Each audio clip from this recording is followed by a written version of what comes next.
Japan Travel Smart podcast is an original standalone media project.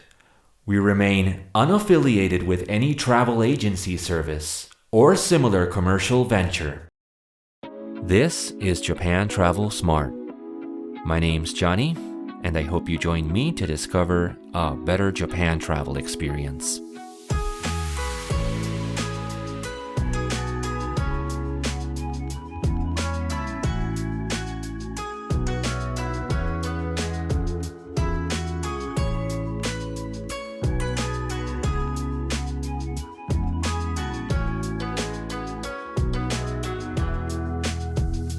Welcome back to Japan Travel Smart. This is your travel companion Johnny, and this is journey number 25. 9 insane tourist traps of Tokyo, and our perfectly sane alternatives. Japan Travel Smart is a bi-weekly podcast all about the joy of travel through Japan, far and wide, from the perspective of a frequent visitor who just can't get enough of the place that does it best. I'm here to spark your curiosity and to offer inspiration to experience Japan's overlooked attractions and their charms, to equip you with the tools to better approach the logistics of your trip and an always fresh perspective on the ever-changing Japan travel landscape. Whether it's your first trip or your 50th, let's uncover the secrets that make Japan a traveler's paradise. Ready for the journey? Let's go. Tokyo is by far the most accessible destination in Japan. More than half of Japan's total international visitors arrive and depart at a Tokyo area airport. Tokyo is the city most likely to cater to what visitors to Japan want to experience. Tokyo boasts the highest concentration and variety of attractions that interest international tourists, including famous landmarks like Shibuya Crossing, theme parks such as Tokyo Disney, as well as specialized dining and entertainment experiences, among other significant draws, including next-level merchandise stores like the Pokemon centers. These are all examples of hugely popular things to do and see, all in the same city. There's no question that a stay in Tokyo will always spoil you for choice when it comes to being able to lock in the visit to Japan that you're dreaming about. But is every world-famous Tokyo experience all that it's made out to be? In this episode of Japan Travel Smart, we're going to offer a sobering perspective on some of the most popular places or activities in Tokyo that we believe warrant keeping your expectations in check. Now, this could be for a variety of reasons, including places that are considered to feature some notorious combination of overcrowding issues, inflated tourist prices, and an overall underwhelming experience, according to feedback and impressions. While we acknowledge that the designation of tourist trap is a very subjective and contentious thing, we want to emphasize one key issue that for us is the biggest factor in singling out each one of these locations or activities, and that biggest factor is what we perceive as inauthenticity. These include places that might struggle a bit to provide us with an excuse for their merit as part of the Japan experience. We honestly consider that one of the biggest signalers of a lack of authenticity in a Japan attraction is a low interest in it on the part of the Japanese locals. And Tokyo, the most accessible destination in all of Japan, indeed has a number of such locations, catering primarily to foreign visitors like you and me. Since we don't want to be too much of a downer for anyone excited about their Tokyo trip, depending on what you already have on your itinerary, we want to remind everyone up front that you, of course, are entitled to everything that you believe makes a Tokyo visit truly complete. Sometimes you just have to do the touristy thing, and we totally get it because you bet we've been there. Nevertheless, we are also ready to provide you with great alternative experiences to consider in each and every case. That's right, we've come up with compelling alternatives to look into for each of the notorious entries that make up this week's episode. Good to note if you're keen to seek a second choice to avoid the pitfalls of a widely regarded trap. Tokyo Tourist Trap Number 1. Akihabara. Akihabara is probably going to be the most debatable of today's shortlist, and the most likely to get us some mail. That's why we're getting it out of our chest first, so please hear us out. Akihabara is a district in Tokyo that probably doesn't require any introduction. Its transformation to a mecca for otaku subcultures certainly didn't happen overnight, but this has been the most distinguishing aspect of it for decades at this point.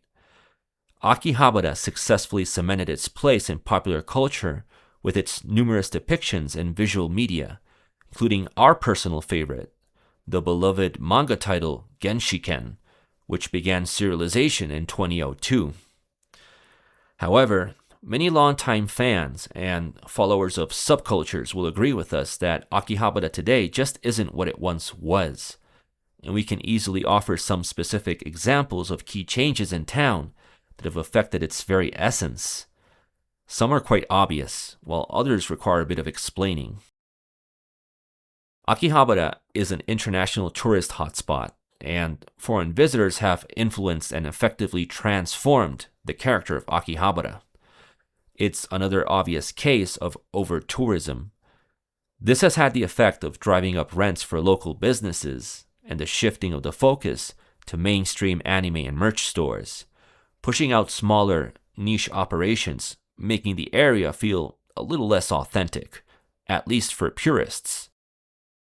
A steady and sustained influx of foreign buying power has led to an exhaustion of affordability in the second-hand goods market, especially with the extreme foreign demand and interest in retro video games. Reviews and guides consistently describe the Super Potato location in Akihabara as an iconic but overpriced game store, with inflated costs for retro games and consoles due to tourist demand. Prices here are multiple times higher than less touristy areas, and we can report that service here was subpar even 10 years ago when we last checked the place out. Maid cafes are considered a key component of culture that originated from Akihabara, and the maid cafes in Akihabara are probably the best example of something that ought to be dubbed a Tokyo tourist trap, if nothing else. It should be noted that maid cafes were not originally created with tourism in mind, but catered to men, including repeat customers who kept coming back to patronize their favorite server in the light-hearted context of otaku appeal. These patrons may not mind being shaken off of their disposable income, but overseas visitors may perceive the value proposition differently. The big shot maid cafes in Akiba have become notorious for gouging unsuspecting customers with frivolous fees, while not offering all that much to justify the tab. The aggressive solicitation strategies on the street are so infamous that maid cafes have been subjected to some of the most sustained crackdowns and regulations of any type of business in Akiba, including irregular operation controversies leading to stings and arrests in recent years. Since all this regulation has signified less maids being out on the streets, there's been a perception of Akiba losing a lot of its flavor, so to speak. The COVID pandemic had a huge effect and transformation in Akihabara, in particular with legacy video arcade establishments, known as game centers in Japan. The pandemic accelerated an existing decline, with mandatory closures slashing profits and leading to permanent shutdowns of iconic spots. For example, a large chain of arcades in Akihabara closed multiple branches, including a landmark 32-year-old site in 2025, citing financial strain from reduced foot traffic. Even with the arcade location reopening under a different brand, as they are oft to do, we ought to point out that even though claw machines and UFO catchers remain very much around and in a healthy state, it's the dedicated video arcade experience that's indeed being scaling down and being phased out. As someone with a lifelong interest in video arcades, at one point in time, it seemed to me like arcade culture in Japan would outlive the rest of the world forever. Now we've observed a shift toward simpler, highly lucrative prize-based experiences. On the other hand, the more specialized arcade games usually reserved for upper floors became unsustainable. We've seen this change firsthand with traditional arcade culture now on life support, following cascading closures since 2020. It's pretty sad to see. Finally, we have one more phenomenon to bring up that really calls into question the authenticity of Akihabara today. To realize what is happening, you just need to take a look at the advertising billboards on Akiba's main street. The advertised IPs on the billboards are mostly of Korean and Chinese origin. This suggests a loss of identity in the domestic video games industry. Casual observers might not notice, but it's a change that reflects a shift in the market where Chinese and Korean otaku games are dominating due to larger budgets and aggressive marketing, compounded with the inability of domestic studios to keep up with the latest trends. Akihabara has always been a changing and evolving subcultural enclave. It's important to remember that it also had an earlier phase, much more focused on exchange of electronics and spare computer parts.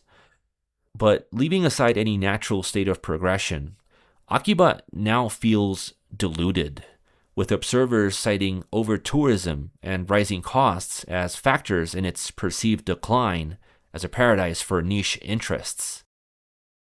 Is it still worth going to Akihabara? As you can probably surmise, we have a degree of personal attachment and sentimentality toward the place, and that's why we have this amount of insight and some strong thoughts as a result. Akihabara is still a unique and special place to experience. We do think it's going to be challenging to get the best experience and insight of Akiba on your own without someone knowledgeable to guide you around and peel back some layers for you. But here's some of the basics that everyone should know. The best day to check out Akihabara, in terms of liveliness, is on Sundays. On Sunday afternoons, the main street is closed down to car traffic and becomes pedestrian only. That's the best time to be in town. Now, Akihabara, which is to say the area in general, is also as good a location as can be to turn up to shop for specialty items such as sophisticated cameras, or something like a mechanical keyboard and similar upgrades to your electronic setup. You should also check out the back streets and side alleys off of the main Chuodori, where you can still find some of the legacy shops, as well as vending machines stocking unique things to try, like canned snacks. What's an alternative to consider? Your mileage may vary, but we have reports that some otaku culture has migrated to the area of Ikebukuro. This might make sense on its face, since Ikebukuro has always been an alternative location with a good number of the flagship anime stores. However, our experience of Ikebukuro is of an area that caters much more to female otaku interests. That means that Ikebukuro might be much more up your alley from the get-go. But perhaps with Akihabara losing some ground with smaller businesses fleeing high rents and the homogenizing effect of tourism, we can certainly buy that Ikebukuro would be on the rise. Tokyo Tourist Trap Number 2. Themed restaurants catering to foreigners. Tokyo has an impressive share of gimmicky dining experiences that notably seem to always come and go and rise and recede in popularity. This entry pertains to restaurants with over-the-top concepts, propelled by social media hype, and offering experiences designed for novelty rather than everyday dining. Why are these places easy picks for Tokyo tourist traps? Well, they often feature high prices, theatrical elements, and above all, crowds of majority international visitors seeking quirky Japan vibes. Examples of themed restaurants catering to foreigners include long-standing, successful establishments with at least some legitimate dining merits, such as the Ninja restaurant in Akasaka, as well as one of the latest viral sensations, the Muscle Girl Bar. In no uncertain terms, These are among the least subtle joints for dining out in this city, catering to the week-long or weekend Tokyo visitor who is interested in a theme park-like dining experience for their evening out. Of course, there's nothing wrong with that. Just be aware of the asking price and check your expectations for value for food. For example, at the Zawo fishing restaurant found in Shinjuku, guests are able to catch their own seafood from indoor tanks using provided rods, then have it prepared on site. It can be served as sashimi or grilled. This is the type of place popular among international families and tourists for the interactive catch and eat dynamic. But this, of course, is a highly unusual dining setup compared to standard seafood spots in Japan. As an alternative, a very practical and inexpensive option that's frequented by locals, but also bound to fascinate your party, is going for conveyor belt sushi. Another alternative to themed restaurants catering primarily to foreign tourists is to look into and book a pop-up or permanent cafe or a collaboration cafe for an IP that you're interested in. Now, the difference with these is how much they appeal to locals and how they're based on widely popular entertainment properties and characters rather than on generic themes such as vampires or butlers. A particularly successful example of these are the Kirby cafes, which have gradually expanded into a chain restaurant franchise.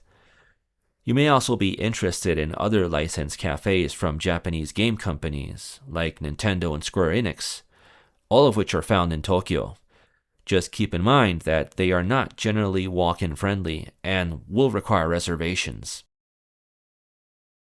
Tokyo Tourist Trap, number 3. Nakamise Shopping Street in Asakusa. Embodying the spirit of Edo, the old merchant district of Asakusa is a favorite Tokyo location in terms of preferred choice of accommodation, culinary experiences, and general vibe.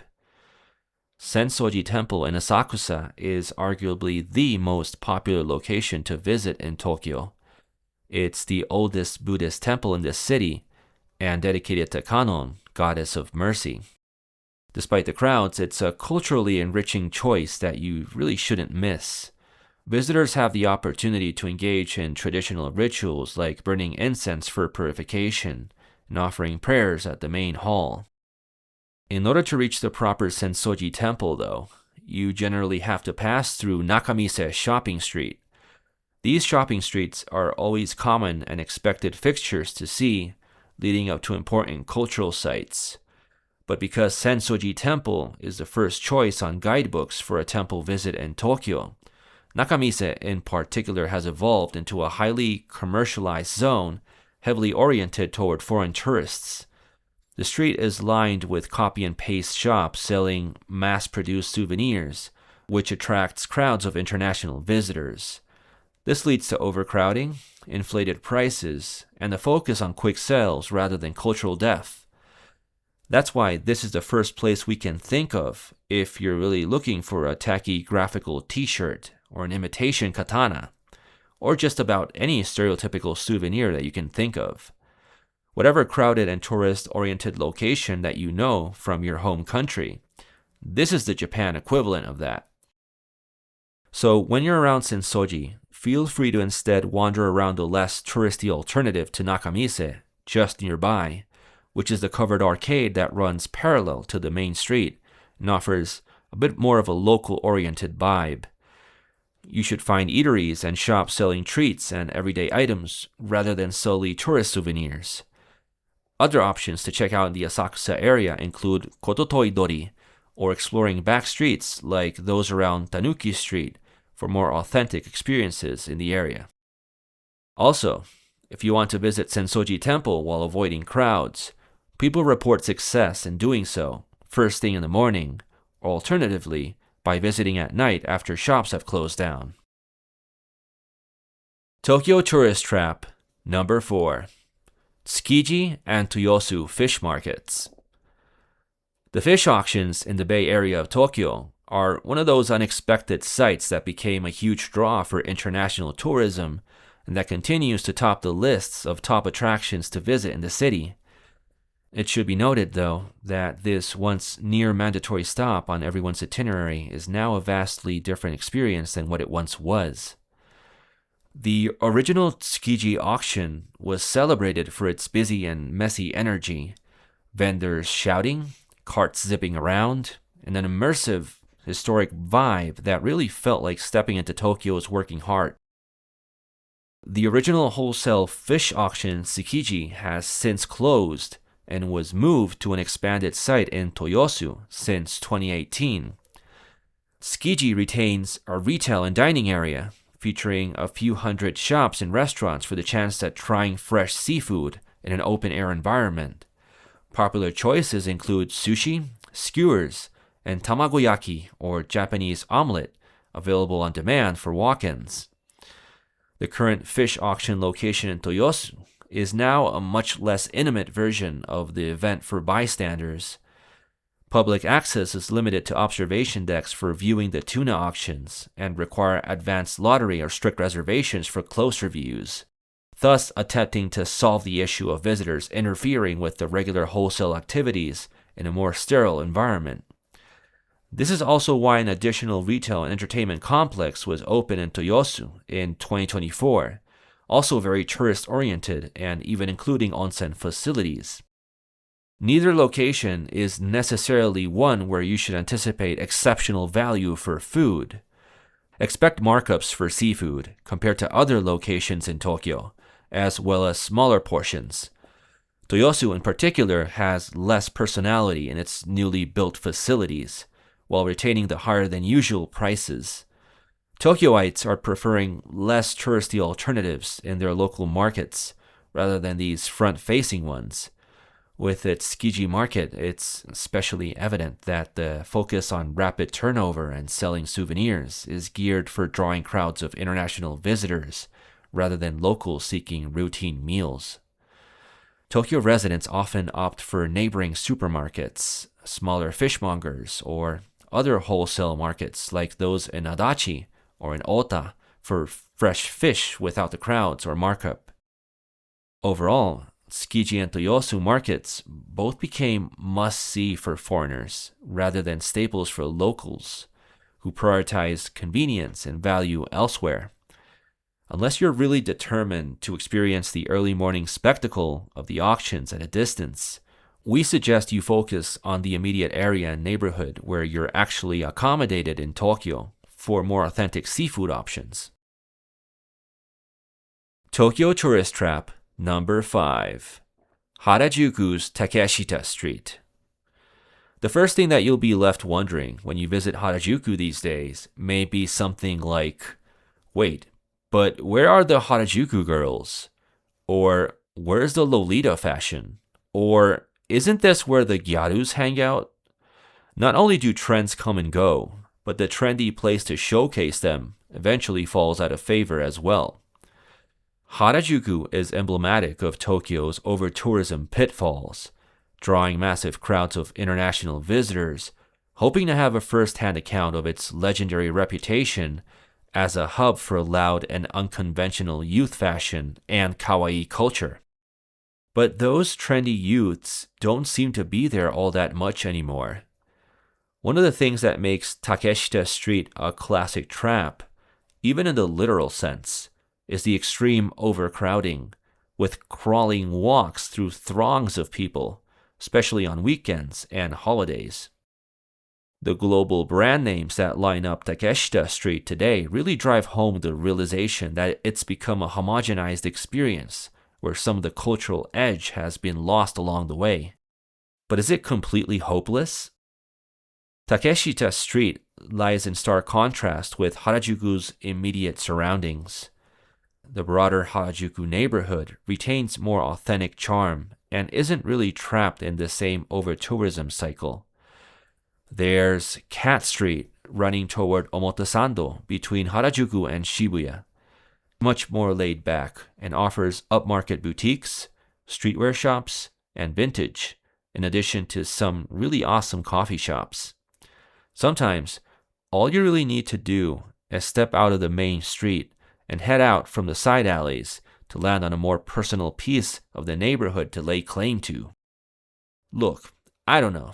We're not the experts in Harajuku, or the ones to be asking for wardrobe pickups, that's for sure. Best we can do next time you're around is hope you'll join us at the jazz bar. Tokyo Tourist Trap, number 6. Golden Gai. What happens when the same alley bar area with character and grit gets picked up by every single Tokyo guidebook for decades? Golden Gai is what happens. It's located in the Kabukicho area of Shinjuku and made up of tiny individual bars run by sociable owners and patronized by their regulars.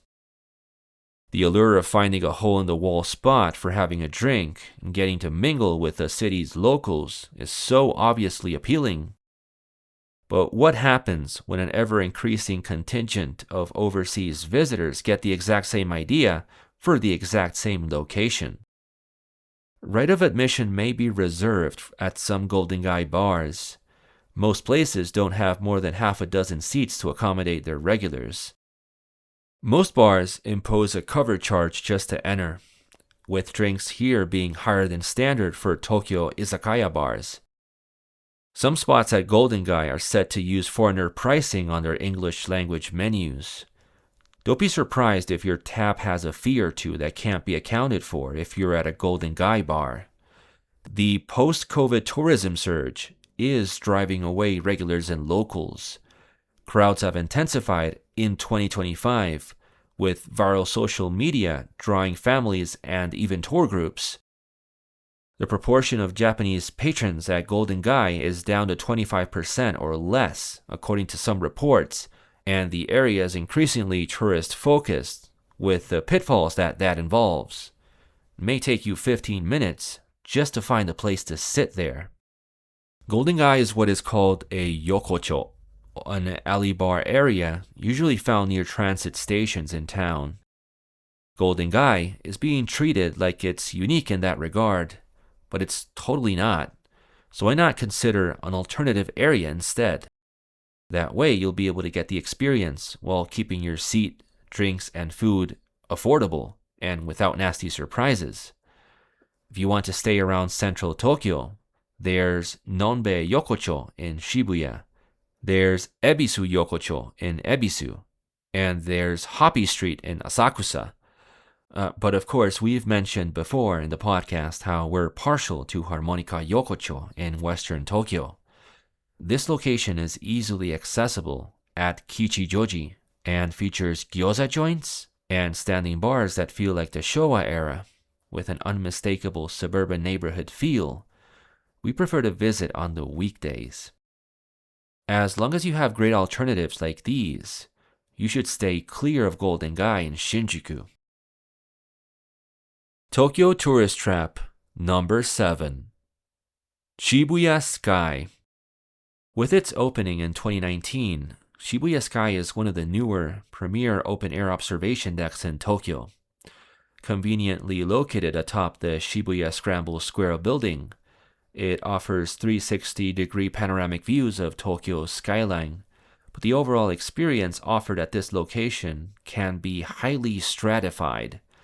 In other words, it offers upgraded access and experiences beyond the basic price of admission. The relatively steep pricing for this type of attraction might not necessarily justify the experience. There's even surge pricing for late afternoon and evening visits, and the open-air section is subject to closures in the event of strong wind and weather events, which might make a successful planned visit tricky considering the difficulty to book and to reschedule. Shibuya Sky's regard as a top Tokyo attraction for social media shots brings about overcrowding, which brings stress into the viewing experience. Setbacks may start from the moment you arrive at your admission, with reported waits of up to an hour during the peak sunset time block, as well as separate lines for elevators and for lockers. Keep in mind that there is timed admission on each ticket, which suggests that the attraction may be getting oversold. Certain specific spots on the observation deck, such as overlooking the scramble, tend to get hoarded by visitors and cause bottlenecks. You might need to be patient in dealing with momentary scuffles. Shibuya Sky is certainly a nice deck site with its true open-air rooftop, giving it an edge over comparable options in the city. The cost to enter is actually pretty okay when compared to similar offerings in other top cities of the world. The main pitfall of Sky, though, is the overcrowding situation. Social media is setting an unrealistic expectation for the place, since they're showcasing perfect sunsets and empty ledges. But in reality, you go through a bit of an ordeal for that, and you have little hope of a relaxing viewing experience. What's an alternative, premium observation deck in Tokyo that feels more considerate about you spending time on it? We always like to recommend Tokyo City View in Roppongi, also known as the Mori Tower deck. Admission is about half the price as it is for Sky, and there's no time tickets to pre-purchase, nor is there a surcharge for the sunset. The best thing about City View is that it's arguably the best paid location for skyline shots that include Tokyo Tower at the front and center, as one of the most recognizable and prominent fixtures in Tokyo. You can pair a visit to the observation deck with separate admittance to the Mori Art Museum at the same location. The City View itself often hosts temporary themed exhibits in collaboration with popular entertainment media. Tokyo Tourist Trap, number 8. The Imperial Palace. The Imperial Palace is another relatively popular choice found on people's Tokyo itineraries that is a bit of a head-scratcher, considering that it's the current residence of the imperial family after all. It's not really a tourist place. I mean, looking at a map of Tokyo, it is quite the conspicuous piece of estate sitting pretty right in the middle of the city. But public access to the Imperial Palace is restricted to the outer grounds and the gardens. There's no in-depth historical information on site or any interior views. It's a place that can be legitimately visited, but all in all, what you're getting to is a green space, nothing like a grand historical site. The palace actually closes on regular weekdays, including Fridays. It's probably the least engaging spot on our list, and even then, it can get crowded on peak seasons due to its notoriety as a highly visible and central spot in Tokyo that sticks out on the map. In spite of this, we can point to several special occasions during which you might want to actually consider checking out the Imperial Palace in Tokyo. A special winter opening during just a few days in early December allows the general public to walk through certain palace grounds during the day, providing deeper access than usual. The imperial family makes a public appearance on January 2nd each year for New Year's greetings. There's several chances during the day to see the family from their balcony spot. The emperor's birthday is a national holiday, now falling on February the 23rd. At the Imperial Palace, the family greets crowds from the balcony as the inner grounds open up and allow some access to restricted areas. This event requires a pre-registration to attend. As for a good alternative location in the core of Tokyo with historical significance and spacious green areas, we can suggest the venerable Meiji Shrine in Shibuya. Being among the most significant shrines in Tokyo, it's been a popular location to visit for foreign dignitaries as well. And finally, to bring everyone's attention to what we consider the most notorious tourist trap in all of Tokyo, we have Tokyo Tourist Trap number 9. Anything to do with go-karting on the streets of Tokyo. We're not going to mince words here. Getting on a go-kart tour of Tokyo streets is the most overt way to be seen as a tourist nuisance in the eyes of many. Costumed go-karting on public streets has indeed faced significant backlash due to safety risks, legal challenges, and community complaints, making it a controversial activity to say the least.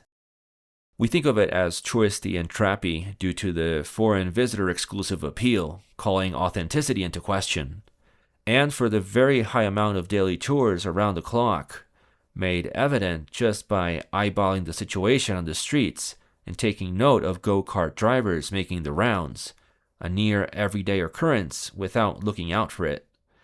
Unfortunately, these tours have been linked to an amount of crashes, including hit-and-run incidents, rear-ending, and even one instance of a cart crashing into a restaurant building. Some of the cart operators have been clamped down on for allowing unlicensed drivers to take go-karts, who get found out after getting into accidents, exposing how regulation compliance has taken a back seat to profit motivations. Tokyo drivers and residents have had things to say about it as well. There's been complaints regarding the noise pollution, the traffic disruptions, and, well, straight-up insensitivity in a driving culture where drivers are known for their patience and to hesitate to ever honk even once, with some people calling the carts a menace. And more recently in 2025, complaints surged about tourists ignoring the rules, leading to petitions for bans. Sources like Asahi Shimbun and NHK report, quote, "Following unlicensed driving scandals, Tokyo police busted operations in October 2024, emphasizing stricter license checks. By July 2025, new rules addressed traffic violations, but authorities noted limited enforcement power. It should be noted that there is no deeper consideration on the part of Tokyo lawmakers to take actions on these activities in the form of an outright ban. Instead, the focus has been on implementing stricter regulations to address safety concerns and the ensuing popular outcry. It's clear that the authorities are balancing issues brought about from the attraction against the economic benefits of tourism. So we will continue seeing go-karts on the streets of the city for the foreseeable future." And that wraps up 9 insane tourist traps in Tokyo, and some perfectly sensible alternatives. Views and opinions expressed are our own, so feel free to take a second look at these entries and put it all on a balance to make your own informed decision on what your best Tokyo visit should actually include. Tokyo is the city to do just about what appeals to you, whether it's in a guidebook or not. Well, just thinking about this city really makes me look forward to the next one, so see you there.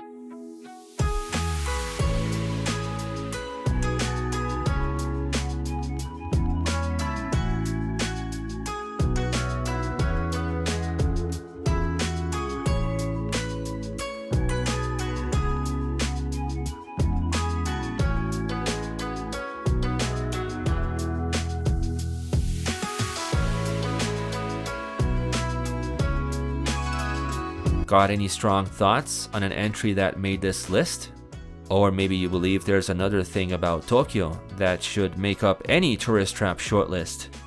Feel free to let us know about it. Take to the comments section on Spotify.